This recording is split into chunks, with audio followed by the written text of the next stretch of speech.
మాజీ ముఖ్యమంత్రి శ్రీ జగన్మోహన్ రెడ్డి గారి ప్రజాదరణ చూసి వారో లేక కూటమి నేతలంతా కూడా ఎలాగా ఇబ్బందులు పెట్టాలని చెప్పి చూస్తున్నారు. అందులో భాగంగానే నిన్న 2,000 మందిని పెట్టిన వ్యక్తులు ఈవేళ ఒక్కళ్ళని కూడా మొత్తం తీసేసి వీళ్ళు కొట్టి చావండి అన్నట్టుగా వదిలేశారు. ఇది ఎంతవరకు సమంజసం?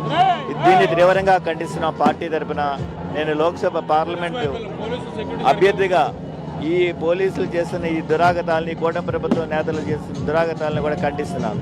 ఈ రాష్ట్రంలో ఒక ప్రతిపక్షం ఉందంటే ఓన్లీ జగన్మోహన్ రెడ్డి వస్తేనే ఈ రాష్ట్రం మొత్తం కదులుతుంది. కాబట్టి ఇవాళ జగన్మోహన్ రెడ్డి వారవలేక జనాదరణని తగ్గించాలనే ఉద్దేశంతో రూట్లో కూడా కార్యకర్తలను ఆఫ్ చేస్తున్నారు.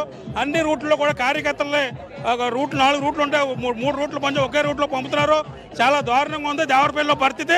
ఇక్కడ జనాదరణ చూసి పోలీసు వైఫల్యం, పోలీసు ఇప్పుడు ఎస్పీ గారు, డిఐజీ గారు, డీజీపీ గారు స్పందించి ఇక్కడ కార్యకర్తలకు రక్షణ కల్పించాలని చెప్పి తెలియజేస్తూ జగన్మోహన్ రెడ్డి గారు సునామీ జరగబోతుంది.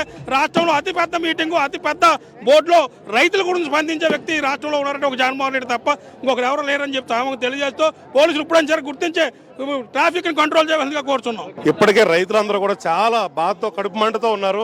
ఇవాళ జగన్మోహన్ రెడ్డి గారు వస్తున్నారని చెప్తే చుట్టుపక్కల 4 నియోజకవర్గాలు కూడా ఈ రోజు ఇప్పటికే దేవరపల్లి మొత్తం ఊరంతా కూడా కప్పెట్టేసే విధంగా ఉంది. కేవలం మా నాయకుడు వస్తాడు, రైతులందరికీ న్యాయం జరుగుద్ది, ఈ రైతులకు న్యాయం జరగాలంటే జగన్ కావాలి అని ఈ రోజు మొత్తం రోడ్ ఎక్కితే కనీసం హెలికాప్టర్ దగ్గర కనీసం 4 పోలీసులు కూడా భద్రత లేకుండా చేశారు. ఒక్క ఎస్ఐ 3 కానిస్టేబుల్ హెలికాప్టర్ దగ్గర. అక్కడ హెలికాప్టర్ దిగిన టైంలో ఏదైనా జరిగితే గతంలో ఎలా జరిగిందో కర్నూలు జిల్లాలో ఈ రోజు కూడా అదే జరిగే విధంగా చేస్తారు. కేవలం పోలీసులు కాదు, ఈ నియోజకవర్గ ఎమ్మెల్యే చాలా చండాలుడు. ఆయన మధ్యపట్ల వెంకటరాజు అంటే అతను చాలా దారుణంగా మాట్లాడుతున్నాడు. రైతులు రావట్లేదు, గంజాయి రైతులు వస్తున్నారని చెప్తున్నాడు. అందుకని కనీసం ఇప్పటికన్నా సరే రాష్ట్ర వ్యాప్తం కాదు, ఈ 2 జిల్లాల ప్రజలందరూ ఆల్రెడీ కప్పెట్టారు. ఈ దేవరపల్లి గ్రామాన్ని మొత్తం కప్పెట్టారు. జనం అంటే జగన్, జగన్ అంటే జనం. చెప్పండి, ఏ విధంగా చూస్తారు? భద్రత కల్పించాల్సిన వాళ్ళే పోలీసులు ఏకంగా భద్రత కల్పించుకోవడం ఏం చూస్తారు? విశేషమైన జననాయకుడు వచ్చినప్పుడు మరి 4 కానిస్టేబుల్ని, ఒక ఎస్ఐని ఇచ్చి మరి ట్రాఫిక్ కంట్రోల్ చేయకుండాను మరి ఆయన భద్రత తగ్గించాలని చేస్తున్నారు. అది సరైన పద్ధతి కాదు. ప్రజాస్వామ్య వ్యవస్థలో ఇటువంటి పద్ధతులు మంచివి కాదు. ఇవాళ మీరు ఉండొచ్చు, రేపు మేము రావచ్చు, కానీ మనం అందరం ప్రజాస్వామ్యాన్ని గౌరవించాలి.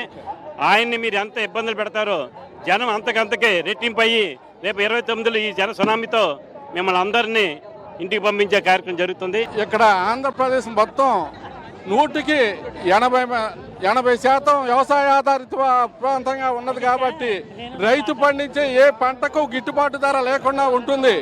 చంద్రబాబు పూర్వం ఫస్ట్ ఎక్కిన అప్పటి నుంచి రైతులు ఎవరు వ్యవసాయం చేయొద్దు, నేను ఎంత మటుకి కార్పొరేట్ వ్యవస్థలను అనలేదోతానే తప్ప రైతు వ్యవసాయం చేయొద్దు, మీకు దండగా అన్న సమయంలో కరెంటు బిల్లు కట్టలేక రైతులు భూములు వదులుకునే పరిస్థితిలో మన రాజశేఖర రెడ్డి గారు ఉచిత కరెంట్ ఇస్తే ఈ రోజు వీళ్ళంతా జనం, ఈ మాట్లాడే తెలుగుదేశం ప్రతినిధులు కూడా రైతులే. ఆ రైతులు కూడా వాళ్ళు అదే విద్యుత్ వాడుకుంటూ వ్యవసాయాలు పండించుకుంటూ జీవనాధారం గడుపుతూ వ్యవసాయం చేసే రైతులకు ఈ ప్రభుత్వం వచ్చిన తర్వాత ఆక్వా కానీ, మామిడి రైతులు కానీ, పొగాకు రైతులు ఈరోజు ఆత్మహత్య చేసుకునే పరిస్థితిగా కేజీ పొగాకు పండించడానికి 250 రూపాయలు ఖర్చు అవుతుంటే వాళ్ళు ఇచ్చేది